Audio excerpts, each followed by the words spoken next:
ডাকসুর ঝুমা রাফিয়া, এনসিপি নেত্রী ডাক্তার মাহমুদা মিতু নারীর নেতৃত্বের এই পরিচিত মুখগুলো ভয়ঙ্কর এক অভিজ্ঞতার মধ্য দিয়ে যাচ্ছেন। রাজনৈতিক পরিচয়, সামাজিক অবস্থান কিংবা দায়িত্ব কিছুই তাদের রক্ষা করতে পারেনি সাইবার বুলিং ও স্লাট শেমিংয়ের নির্মমতা থেকে। সামাজিক মাধ্যমে নারী নেত্রীদের প্রতি অবমাননাকর আচরণ যেন এখন নিয়মিত সহিংসতায় পরিণত হয়েছে। নির্বাচন, মতামত বা সাধারণ কোনো বক্তব্য যে কারণেই তারা সামনে আসুন না কেন, অনলাইনে তাদের প্রতি ঘৃণা ও অপমানের ঢল থামছে না। এই ডিজিটাল আক্রমণ শুধু ব্যক্তিগত অপমান নয়, এটি নারীর রাজনৈতিক অংশগ্রহণ ও জনপরিসরে উপস্থিতি দুর্বল করার এক সুস্পষ্ট সংস্কৃতি।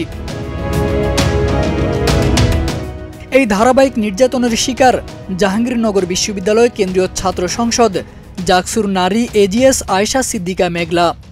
২রা ডিসেম্বর ফেসবুকে দেওয়া এক পোস্টে তিনি ১৬টি স্ক্রিনশটে প্রকাশ করে জানান, প্রতিদিনই অগণিত অশালীন বার্তা, আক্রমণাত্মক মন্তব্য ও স্লাট শেমিংয়ের মুখোমুখি হতে হচ্ছে তাকে। মেঘলার ভাষায়, তারকারা, রাজনৈতিক নেত্রী, এরপর বিশ্ববিদ্যালয়ের নারী প্রতিনিধি সবাই এক পর্যায়ে এসে একই অভিজ্ঞতার শিকার হচ্ছেন। জাকসু নির্বাচন চলাকালে প্রতিটি প্যানেলের নারী প্রার্থীকেই এমন অপমানে পড়তে হয়েছে, আর নির্বাচনের পর তা বহু গুণ বেড়েছে।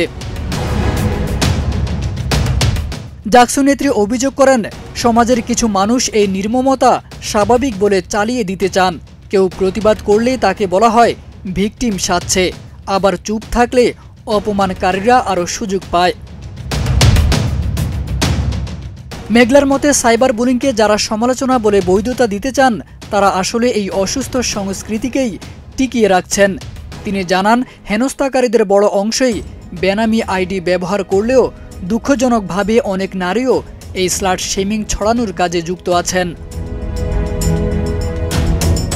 মেঘলার হুঁশিয়ারি, স্লাট শেমিং কখনোই বাক স্বাধীনতা নয়, এটি মানসিক সহিংসতা এবং নারী বিদ্বেষের নগ্ন প্রকাশ। প্রতিদিন শত শত নারী এই ধরনের নির্যাতনের শিকার হচ্ছেন। তিনি সমাজের কাছে আহ্বান জানিয়েছেন, এই নীরব সহিংসতার বিরুদ্ধে দাঁড়ানো এখন সময়ের দাবি। তারেক আজিজ খান, প্রজন্ম ২৪।